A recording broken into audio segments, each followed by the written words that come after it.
My name is Ashley, and I'm 25 years old. I dated Carter for a year before he proposed. Will you marry me? It was the typical proposal line, and he opened a ring box just like in the movies. But I was over the moon from the start.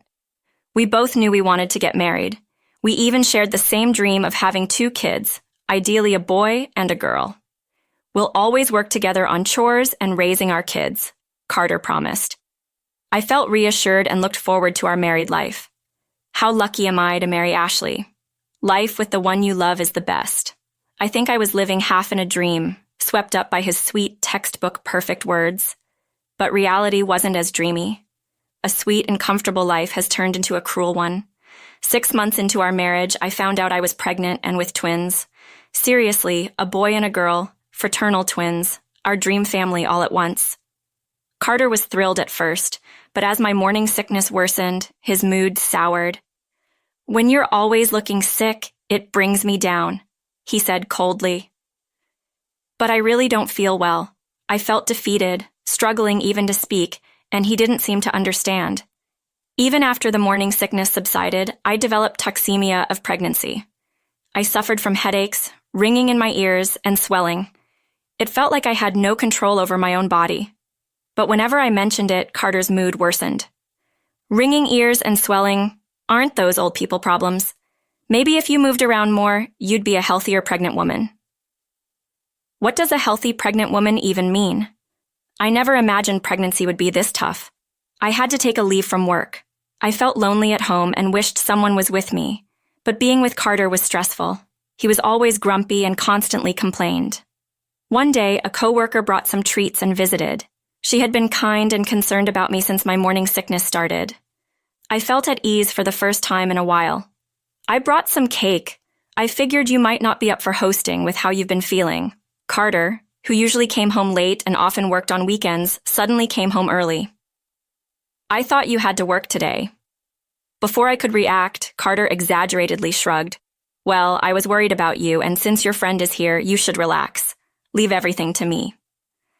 Although he usually ignored me, he brought a blanket and draped it over me, then sat next to me and massaged my arm. My coworker was visibly impressed, and I couldn't help but admire this side of him. He's so different now. I accidentally let my true feelings slip. "Did you say something?" he asked with a forceful smile. "Nothing." The truth was, Carter only played the role of the ideal husband when others were watching. He was all talk and no action. He had promised to share household and parenting duties, but it seemed he had forgotten all about it. He never lifted a finger unless someone was watching. "You're just lazing around at home since you're not working," he'd retort when I asked for help. If I felt better, I'd be up and about, but every day is a struggle. Have you ever tried to imagine what that's like? No matter how much I protested, he dismissed my concerns as overblown. I wished I could go back to my parents' home for the birth, but they lived far away and were taking care of my elderly grandmother. Plus, they lived in a very rural area. Given my health and the fact that I was expecting twins, I couldn't move away from our home near medical facilities. In the end, I went through my pregnancy without ever feeling truly well. I gave birth while still feeling unwell, and then had to dive into the challenges of raising twins. Time flew by as I cared for the twins, feeding, sleeping, changing diapers. Nothing happened conveniently. Problems arose simultaneously, and there was no end in sight. I'd find myself dozing off while feeding them, waking up to their cries or feeling too weak to even hold them. It was chaos, yet Carter seemed oblivious. Or rather, he was hardly ever home. When he was, he just complained about the noise. "It's too loud. Can't you quiet them down?" On the rare occasion he was home for dinner, he'd say, "I'm so tired. Hurry up with dinner, I'm starving." He'd plop down on the sofa as if it was a given. "I haven't prepared anything." At my response, Carter got angry. "Why not?" Nothing. I hadn't slept properly for days, let alone remembered when I last ate. The last thing on my mind was preparing dinner for a husband who might not even eat it. "Just make something with whatever we have," he ordered, ignoring the crying children. "Stop them from crying. You're their mother." I felt trapped in the hardest days of my life. "Hey, Ashley, My parents are coming over tomorrow, since you said yours are. They want to give a birth gift. Just order some pizza. He mentioned this after the pizza places had closed for the night. But ordering everything might look bad. Ashley, whip up something quick, he said, as if it was a given, and I panicked. Wait, Carter, I don't have much in the fridge, and I can't go shopping alone with the twins. I need your help. He had never seen how hard it was to shop with twins. But you're so annoying. I regret marrying you. You can't do anything. Can you even try? He threw those words at me and went to sleep with earplugs. The next morning, while I was busy with the twins, he disappeared. You've got to be kidding. I was in shock. I couldn't manage everything on my own. What do I do? As I rocked my daughter in her crib and breastfed my son, I dozed off while planning a grocery trip. Ashley, are you here? I heard my mom's voice and the doorbell ringing, jolting me awake. Oh, no! I rushed to greet her. Mom, I'm sorry, I fell asleep. Oh, I need to go shopping and Carter's parents are coming. I haven't even ordered the pizza. When I saw my mom, tears streamed down my face and my voice trembled. Calm down, dear, come here. Seeing me distraught and teary-eyed, Mom told me to lie down on the sofa. You look awful, honey. Just rest for a bit. Just then, my in-laws arrived.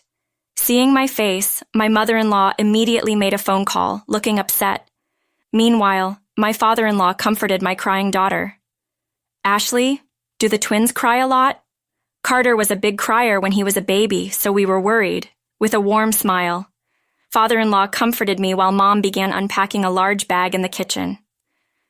After her call, mother-in-law held my sleeping son, patting my shoulder sympathetically.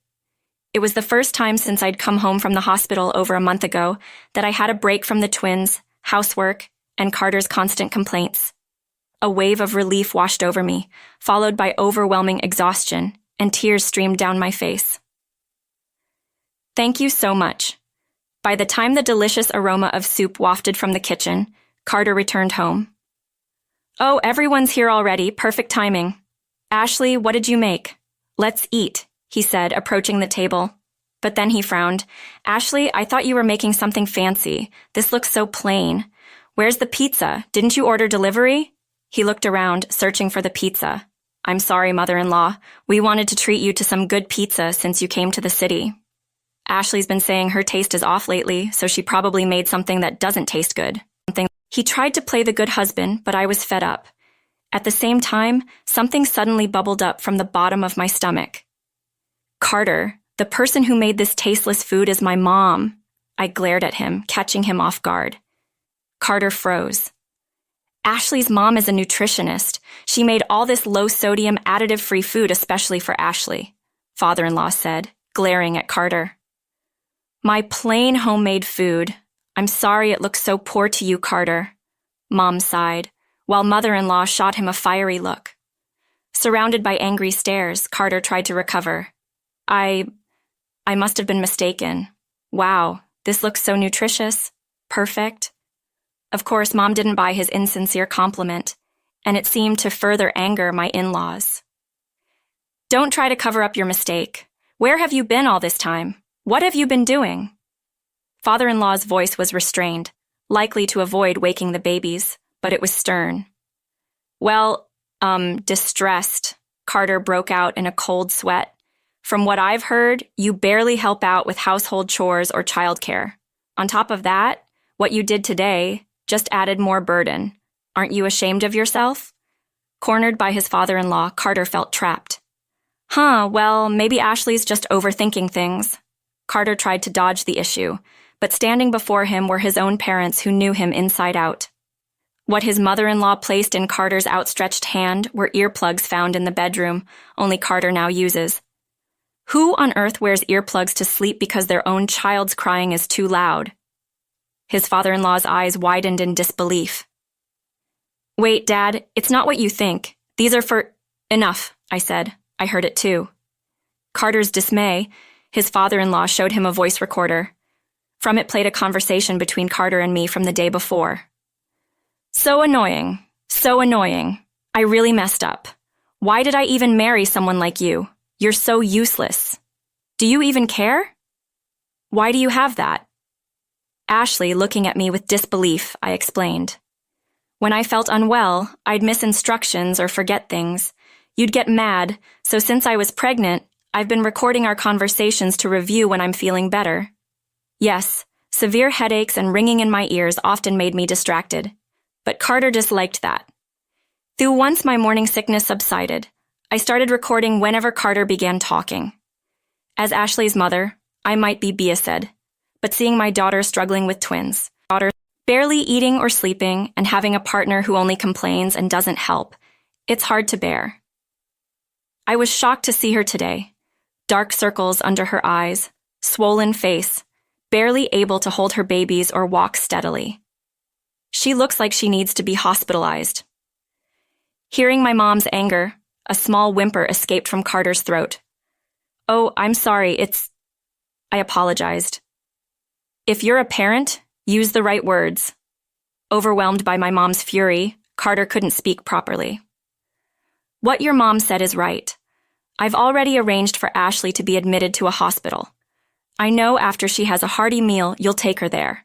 You better take good care of the kids." Hearing his father-in-law's words, Carter turned pale. "No way, that's impossible. I can't do it. I've never done it."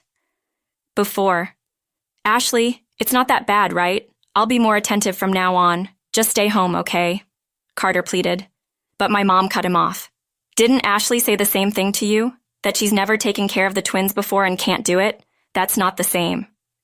Oh, Carter realized his mistake, but it was too late.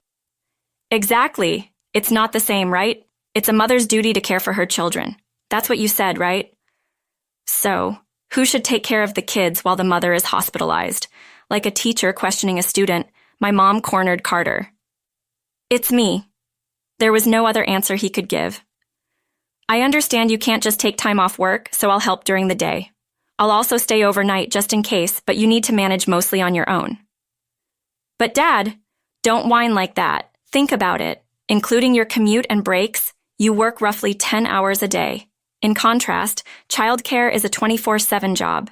And if we compare it to a regular job, taking care of twins is like handling unpredictable and challenging customer complaints on top of your usual tasks. You can't set your own pace, and you often can't even eat or sleep properly. Given Ashley's condition, it's like she's also dealing with the flu. I was impressed by the father-in-law's spot-on analogy. It perfectly described my life over the past month. But I mean, enough with the excuses. You need to experience it firsthand. It's about time you step up and do what you've been leaving to Ashley. Don't you have any pride as a father? As Carter's eyes welled up with tears, his father-in-law pressed on, and his mother-in-law backed him up. If you can't handle it, maybe you two shouldn't be married. Ashley, you can always come back home after a divorce. The house will be lively with the babies, divorce, and not seeing my adorable grandchildren. Would you be so heartless? Faced with their coordinated attack, Carter's face went through a roller coaster of emotions. Ashley, he looked at me with teary eyes, but I had reached my limits. While I'm in the hospital, you won't have to care for me. So in a way, you'll have it easier than I did. At least you won't have to deal with a husband who's never around and only nags.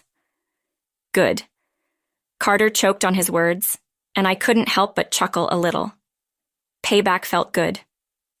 In the hospital where I was admitted, I slept deeply for the first time in what felt like forever. When I woke up, almost a full day had passed, and I was surprised that I still felt sleepy. During my stay, my mother-in-law visited daily with my kids, showing me that breastfeeding wasn't a chore, but a way to nurture love. Carter was running around, following every instruction from mother-in-law, holding our crying twins. Ashley, when are you coming home? It felt like the first time since before we were married that he really needed me. You shouldn't make them cry. You're their father, right? Oh, what I said, reminding him of a past comment, and Carter looked taken aback. After some rest and treatment, my health improved significantly. When I returned home under the strict supervision and guidance of mother-in-law, Carter, albeit awkwardly, had learned to take care of the twins. On the advice of both our families, I had Carter write a pledge and divorce papers, which I keep stored away. The idea is that if anything happens, I can immediately divorce him, return to my parents' home, and claim compensation from Carter. I hope we never have to use those papers and can continue